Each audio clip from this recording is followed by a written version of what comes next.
এলাকা, এই ইউনিয়ন আওয়ামী লীগের দোষিত এলাকা।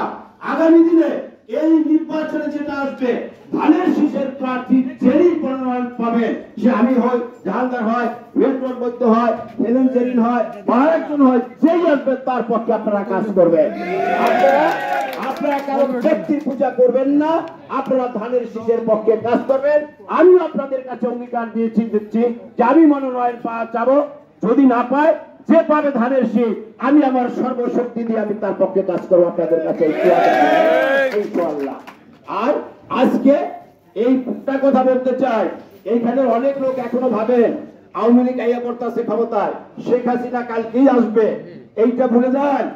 আমরাও চাচ্ছি শেখ হাসিনা আসুক, আজকে আসুক, এই মুহূর্তে আসুক, তাকে বিচারের কাঠ করায় দাঁড় করিয়ে তার মৃত্যুদণ্ড কার্যকর করা হবে। আশা না করে আমরা তার চাইতে বেশি আশা করি, কারণ সে যে অপকর্ম 17 বছর করেছে, যে খুন নৈরাজ্য গুম করেছে, মানবতাবিরোধী কাজ করেছে, তার জন্য তাকে বিচারের সম্মুখীন হওয়ার জন্য আমরা অনেক শেখ হাসিনাকে বাংলাদেশে আসার আহ্বান।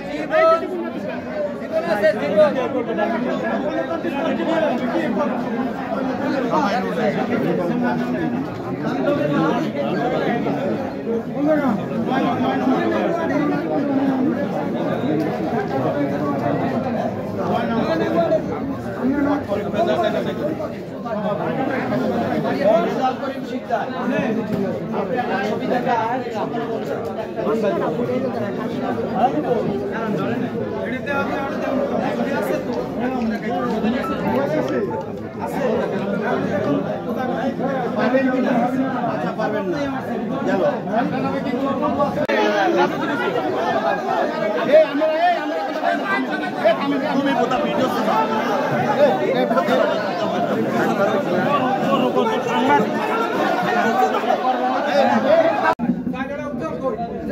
আচ্ছা, এখন 5 নম্বর আছে, 5 নম্বর